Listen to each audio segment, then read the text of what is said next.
Oke teman-teman, jangan heran ya, di belakang ini adalah tempat biasa saya untuk jualan live streaming di Facebook. Jadi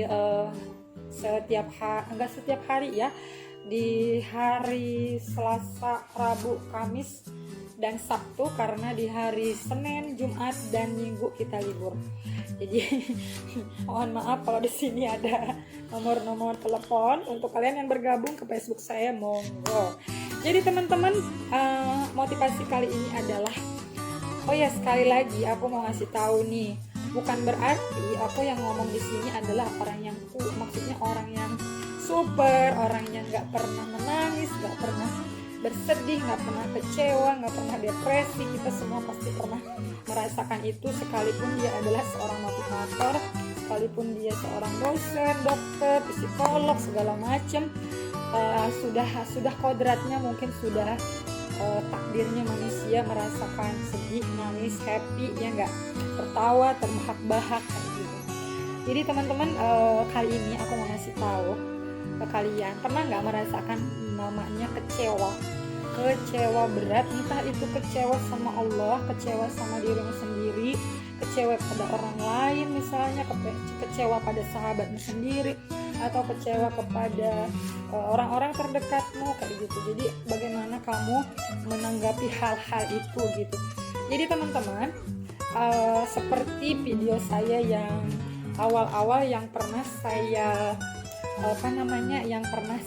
buat, mungkin kalian bisa nonton di video awal-awal mungkin 1 tahun yang lalu, bahwa keberadaannya diriku jangan bosan-bosan ya, keberadaannya diriku ini dengan wujud seperti ini adalah proses yang teramat panjang gitu. Berawal dari aku non muslim menjadi seorang muslim, dan harus berubah, bukan keharusan dari manusia, tapi ini adalah ini adalah kewajiban dari Tuhan gitu, kewajiban untuk seorang muslimah di dalam Islam kayak gitu teman-teman. Jadi aku tuh merasa banyak banget ngerasa kecewa, mungkin kepada keluarga, orang tua, kepada diri sendiri kayak gitu. Jadi mungkin kalian bisa mengambil ibrohnya dengan mendengarkan cerita aku ya. Oke. Jadi pertama, sebelum aku terbang ke kota Bogor ini, aku adalah manusia yang tinggal di Sumatera Utara. Maksudnya ya, dulu kala aku tinggal di Sumatera Utara teman-teman. Aku kadang tinggal sama opung, kadang dulu ya sama orang tua gitu. Tapi aku tidak menyesali kenapa aku dilahirkan di keluarga yang bukan muslim, karena nggak boleh ya menyesali. Kenapa? Karena ketika masih di dalam perut, atau kita masih belum bisa berpikir, belum akal belum dipakai dengan 100%, kan nggak bisa memilih agama apa dan orang tua apa yang aku mau, aku dilahirkan di mana, kan nggak bisa gitu. Jadi sudah takdirnya dari sana. Nah, ketika itu, singkat cerita, saya mengambil keputusan untuk masuk Islam ini teman-teman, dan alhamdulillah sampai sekarang. Kalian doakan semoga aku selalu istiqomah, semoga aku selalu masih dalam keadaan beriman, karena ada banyak orang wujudnya tampil seperti sudah sempurna menurut kita, tapi kadang-kadang misalnya baik dari akhlaknya gitu kan, caranya berbicara atau caranya menanggapi orang lain itu belum sempurna, itu manusiawi. Jadi jangan menyalahkan pakaiannya, jangan malah menyalahkan identitasnya. Dia adalah manusia yang sedang ingin berubah. Jadi kita seringkali menyalahkan orang dan membawa-bawa pakaiannya gitu, itu salah besar. Jadi teman-teman, ketika itu aku pernah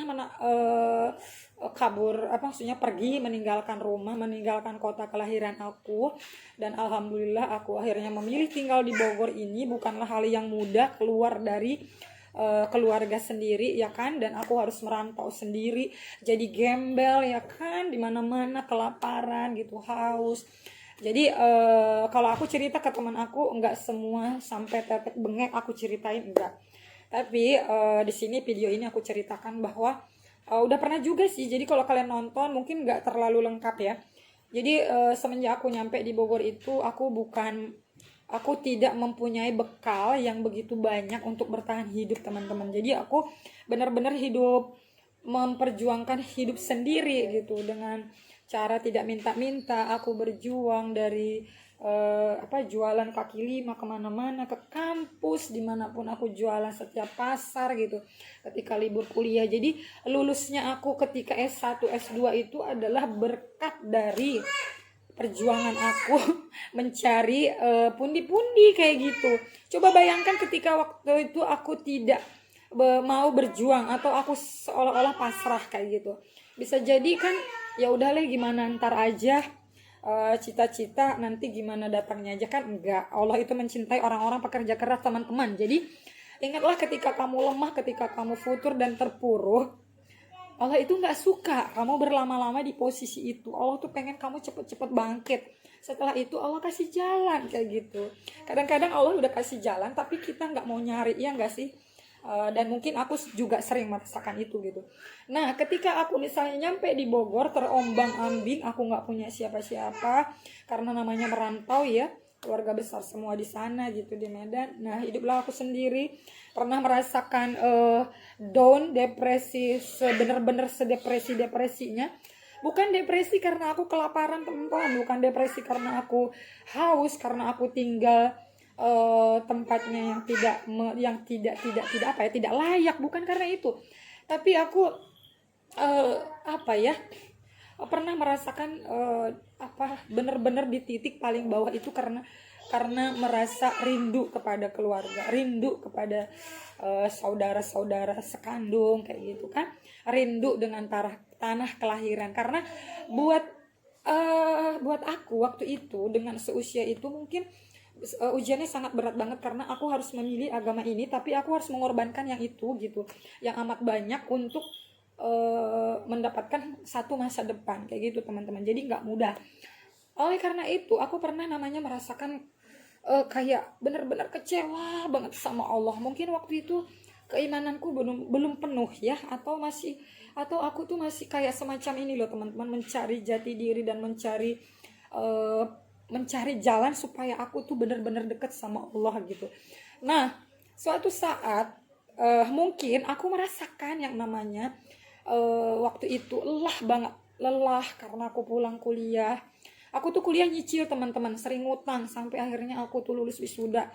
Tapi aku bangga walaupun hasil kuliahanku itu sampai S2 aku harus ngutang. Di kampus suka bayar SPP-nya nggak tepat waktu gitu. Tapi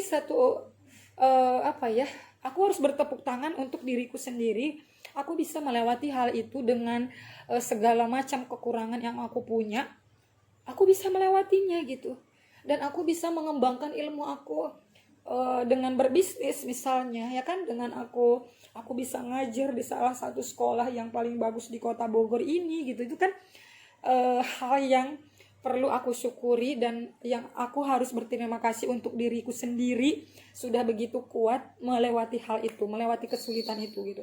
Nah, kembali lagi, jadi dulu itu aku mungkin sudah benar-benar letih karena aku tuh sering banget ke kuliah itu jalan kaki dari kosan karena uangku sudah habis, teman-teman.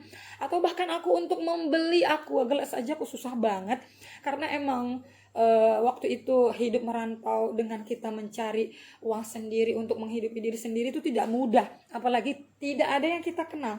Mungkin setelah kuliah kita akan banyak kenal orang, tapi kan kita nggak mungkin setiap ke teman ini kita menceritakan kepayahan kita, kesusahan kita, ya nggak. Kalau sebisa mungkin kalau kita ketemu teman, kita ceritakannya yang bahagia saja. Yang susah-susahnya seringkali disimpan dulu. Itu kalau versi aku. Tapi kalau sekarang aku membagikan versi susahnya.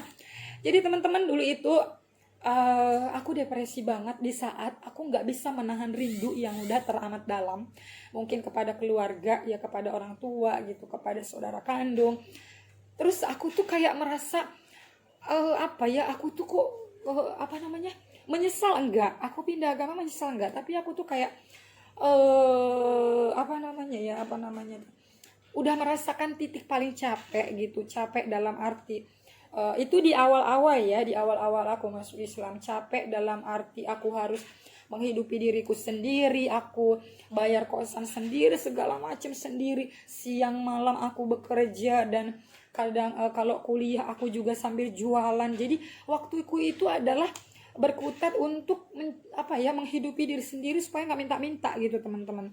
Nah, di suatu saat kan namanya mungkin kita jual beli dagang gitu ya. Dulu itu aku dagang teman-teman, seringkali aku dagang pakai kresek, aku keliling komplek atau perkampungan, aku jualan pakaian dalam, jualan baju tidur, segala macam, rok, gamis, kerudung, dan itu bukan barang aku, sampai obat herbal, sampai peci, segala macam. Jadi itu aku ambil dari orang lain, nanti ketika laku aku bagi dua keuntungannya. Jadi waktu itu aku nggak punya modal teman-teman, bukan aku terlahir dari keluarga yang tidak mampu. Tidak, alhamdulillah keluarga saya, insya Allah asal saya dari Medan sana, insya Allah segalanya tercukupin gitu. Tapi ketika misalnya aku udah lelah banget nih, imannya lagi futur gitu, aku kecewa sama Allah. Ya Allah, kenapa ini berat banget? Kenapa aku kalau masuk Islam, kenapa ketika aku mengambil agama ini ujiannya berat banget, cobaannya berat banget? Ada kalanya aku kayak nyerah gitu.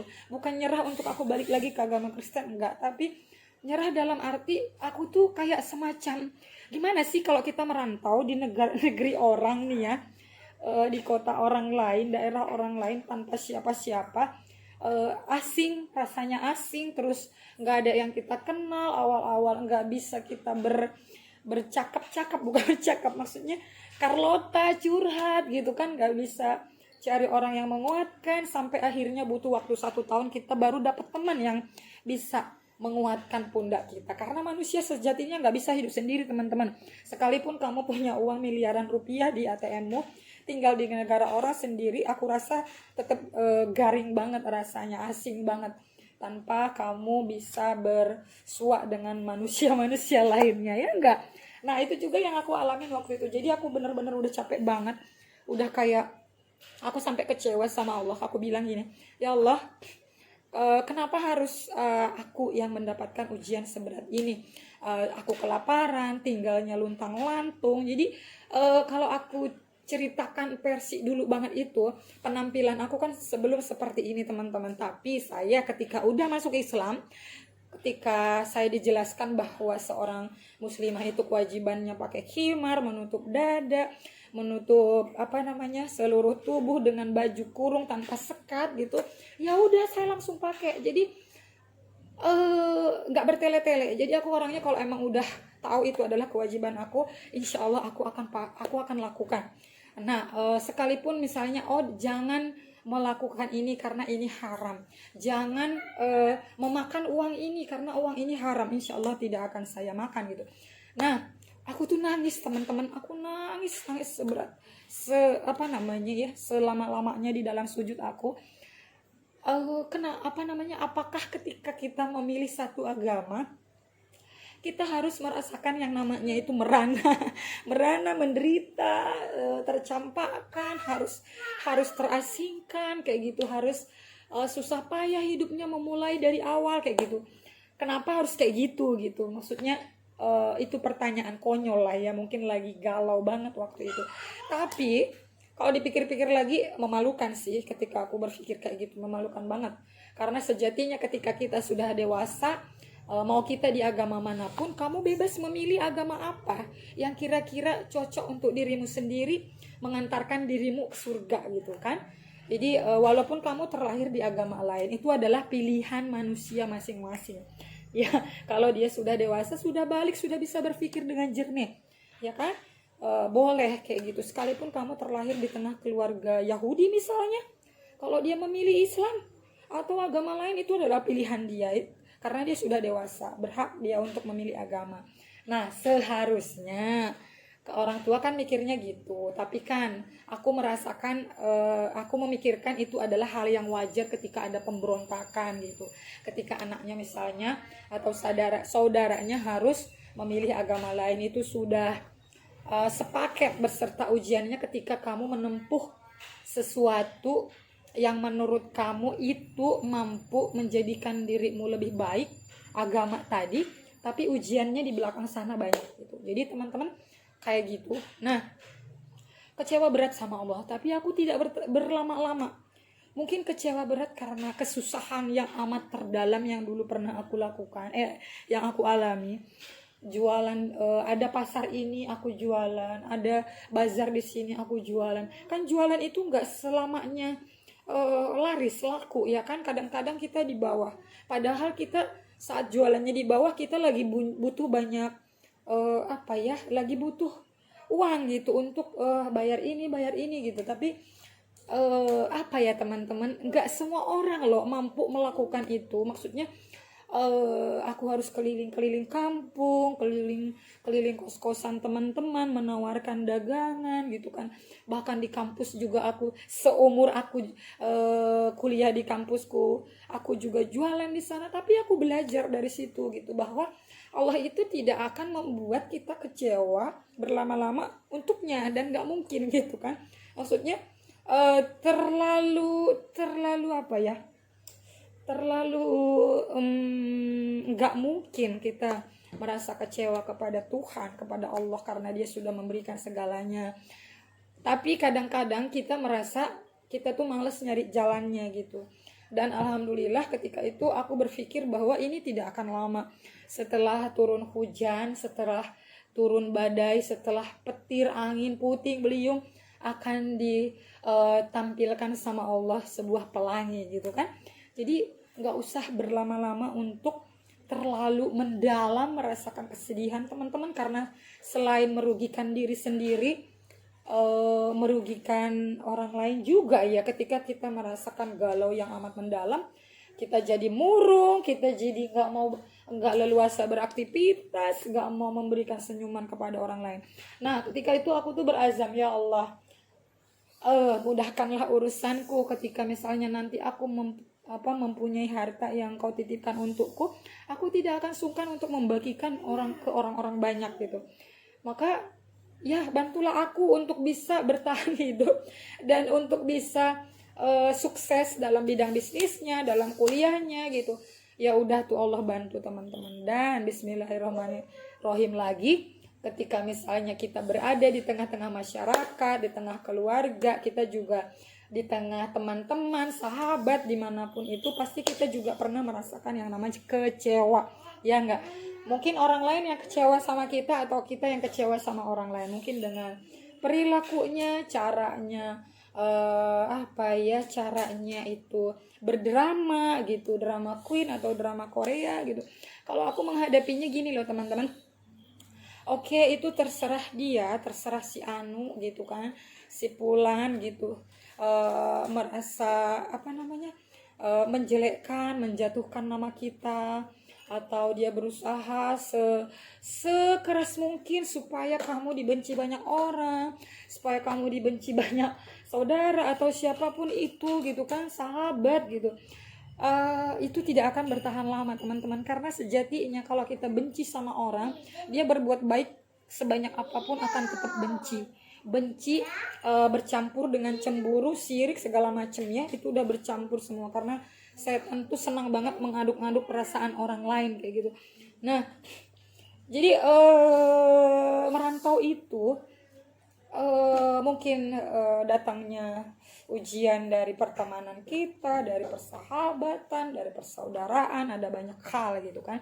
Jadi aku pernah merasakan namanya kaget gitu kan, kaget ketika melihat seseorang yang demen banget gitu, dia tuh bagaimana caranya supaya nama kita itu benar-benar jelek di mata orang lain. Dia berusaha keras supaya hanya dirinya lah yang terbaik gitu, hanya dirinya lah yang patut dipuji gitu. Padahal apa yang kita cari ya teman-teman, hidup di dunia ini pujian, memperbandingkan kehidupan kita dengan orang lain, nggak akan pernah bahagia hidup kita kalau kayak gitu, ya nggak?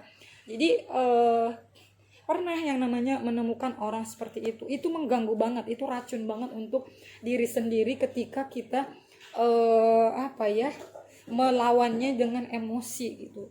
Tapi aku itu mungkin karena punya tipe, kalau kalau aku tahu orang lain itu benci sama aku tanpa aku tahu sebabnya, benci hanya karena cemburu, hanya karena sirik, mungkin entahlah apa yang disirikin, kan kita nggak tahu ya kan, kita nggak tahu isi kepala orang di luar sana tentang kita, dan kita nggak bisa menutupi mulut-mulut yang di luar sana menjelekkan kita dengan kedua telapak tangan kita, nggak cukup gitu. Jadi diri sendiri aja, nggak usah terpancing dengan segala macam fitnahnya, dengan segala macam apa yang dilakukan untuk kamu, karena itu nggak bakal lama. Dan orang lain nggak perlu penjelasan kamu nggak perlu menjelaskan bahwa oh bukan gitu, aku tuh nggak gitu, bla bla bla. Kok sampai kamu akhirnya nangis, kamu terpuruk, kamu merasa kayak kamu terhina gitu. Fine aja. Jadi ketika kamu mendapat fitnah, ketika nama kamu dijelekkan dimanapun dia berada, karena orang seperti itu dia nggak merasa puas dalam hidupnya, dia nggak bahagia dalam hidupnya, akhirnya dia mencari kebahagiaan lain dengan cara dia menjelekkan orang lain, banyak menjelekkan orang lain, dan seolah-olah orang lain akan banyak memuji dia, dan dia akan terus begitu. Itu adalah ciri-ciri orang yang hidupnya tuh nggak bahagia, teman-teman. Apalagi misalnya pola hidupnya itu tidak teratur. Tiba-tiba hari ini dia baik gitu, atau misalnya tiba-tiba dia hari ini frontal, berontak, segala macam, fitnah sana sini gitu kan, supaya nama kita jelek gitu. Itu tidak akan lama, teman-teman. Jadi aku dulu pernah merasakan itu. Sakit iya, malu iya, dicemooh banyak orang iya, terus dianggap rendah iya, terhina iya, tapi itu tidak bertahan lama. Karena seseorang yang menjatuhkan nama kamu dimanapun kamu berada itu hanya sementara, karena waktu yang akan menjawabnya. Kamu gak perlu membantah dan menjelaskan kepada orang lain lagi tentang dirimu sebenarnya, nggak penting, nggak usah kayak gitu. Jadi biarlah waktu yang akan menjawabnya. Jadi kecewa boleh, tapi berlebihan jangan, karena biar bagaimanapun misalnya dia adalah saudara se-Islam kita gitu kan, sepahit apa yang kamu dapat fitnah dari dia, di keep aja. Kalau aku orangnya kayak gitu, jadi aku diem, aku nggak perlu ngejelasin ke ini, aku nggak begitu loh, aku nggak mau ngejelasin ke ini enggak, aku lebih baik diam ya kan. Karena kalau aku balas kayak gitu lagi, aku rasa sama gilanya, aku rasa sama jadinya bipolarnya ya kan, karena itu akan berubah-ubah sifatnya. Itu kalau menurut aku menghadapi manusia seperti itu agak menakutkan kayak gitu. Dan alhamdulillah, walaupun dengan berat hati dan pernah menyakiti perasaan yang teramat dalam, yang mungkin kalau dirangkai, kalau dirangkum itu tidak akan sanggup rasanya hati ini untuk memaafkan gitu. Tapi ingat lagi gitu kan, Allah saja memaafkan orang yang sangat hina. Kenapa kita yang cuma manusia tidak sanggup untuk memaafkan, ya enggak? Jadi aku lebih saat orang lain mengecewakan diri sendiri, aku lebih memaafkan dia sebelum dia minta maaf. Walaupun orang itu mungkin seumur hidup tidak akan pernah minta maaf, karena emang sudah tabiatnya seperti itu, entah didikannya seperti itu, entah mungkin kebiasaan dalam keluarganya seperti itu, dan itu tidak akan memungkinkan untuk dia minta maaf. Nggak apa-apa ya, nggak. Jadi saat kita merasa kecewa, nggak usah buru-buru frontal untuk mencari pembenaran, nggak usah. Akhirnya waktu yang akan membuktikan dia, perkataan itu akan kembali ke dirinya sendiri. Dan aku merasakan itu kayak gitu. Jadi nggak perlu kita balas dengan doa yang jelek, tetap doakan dia yang terbaik, tetap kasih dia doa yang terbaik, jangan pernah kasih dia doa yang negatif, karena doa itu kan kembali ke diri kita sendiri, sesakit-sakitnya apapun gitu. Kayak gitu teman-teman. Jadi hikmahnya adalah ketika kamu punya masalah apapun, entah itu dalam persahabatan, di dalam lingkungan, di dalam perumahan, dalam keluarga, di perkuliahan, dimanapun itu ya, pasti semua orang nggak akan ada, pasti ada slack gitu kan, namanya juga gabungan dari banyak kepala, isinya beda-beda. Jadi nggak nggak usah dilawan dengan api, lebih baik api kita lawan dengan air. Orang yang diam bukan berarti dia kalah, ya nggak? Kayak gitu. Orang yang nggak mau melawan bukan berarti dia kalah, dia terendah, enggak kan? Kayak gitu. Jadi waktu yang akan menghantarkan diri kita bahwa diri kita sebenarnya enggak kayak gitu teman-teman. Jadi enggak usah terlalu terlalu bahasa gaulnya itu lebay gitu menghadapi orang seperti itu. Tapi jadilah diri kita sendiri, dengan elegannya kita sendiri, dengan ilmunya kita sendiri. Enggak usah mencampuri orang-orang yang seperti itu, yang gemar memfitnah, yang gemar sekali supaya orang lain benci sama kita gitu. Dia hanya manusia yang menjadikan kita masuk surga kan bukan dia, adalah Tuhan. Jadi kalau aku kayak gitu, cuek bebek tapi untuk kemenangan diri sendiri gitu loh teman-teman. Jadi kadang-kadang kan orang lain nih teman-teman ya, kalau kita ketemu dengan banyak kepala, dengan kita menjelaskan penjelasan apapun kepada orang lain, nggak semua orang bisa menangkapnya itu dengan jernih, ya nggak.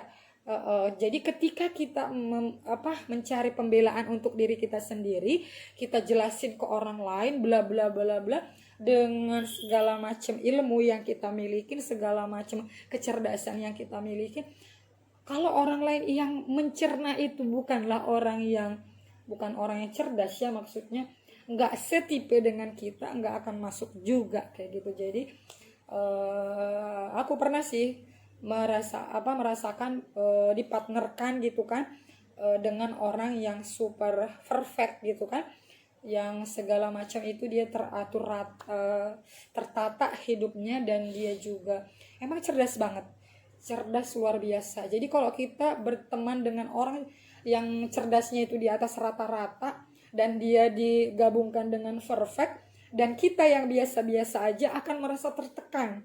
Padahal sebenarnya dia itu ingin mengajak kita untuk berpikir jernih, ingin mengajak kita untuk berpikir cerdas, berpikir logika yang terarah gitu. Tapi kita udah emosi duluan, kita udah negatif thinking duluan kayak itu. Kita udah minder menjauh duluan, kita udah merasa kayak tertekan duluan, padahal enggak gitu. Nah itulah beda-bedanya manusia gitu kan. Ada yang dia cerdas berlawanan dengan orang yang biasa ajanya menganggap yang cerdas tadi negatif gitu, padahal sebenarnya tidak gitu. Jadi daripada kita harus menjelaskan kepada manusia, biar jelaskan aja dalam doa masing-masing. Oke teman-teman, jadi dimanapun kamu berada saat merasa kecewa, nggak usah ditanam terlalu dalam, karena itu akan merugikan dirimu sendiri, itu akan meracuni dirimu sendiri. Setelah kau mendoakannya dengan yang baik, sudah buang saja. Ikhlas seperti kita, analogi ikhlas seperti kita membuang kotoran. Kita nggak bakal melihat itu kotoran warna apa, wujudnya seperti apa, banyaknya seperti apa, otomatis kita nggak ngelihat, ya nggak. Nah begitu juga dengan ikhlas, kita nggak usah, kalau ikhlas itu kan memberi atau menerima itu, ya sudah ikhlas, gak usah melihat-lihat lagi apa yang terjadi, melihat lagi ke belakang, ke depan, gak usah, ikhlas sudah.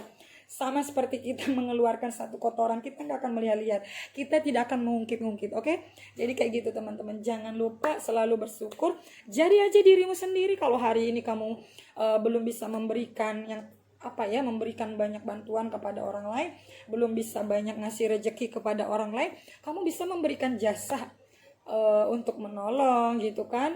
Kamu bisa memberikan motivasi.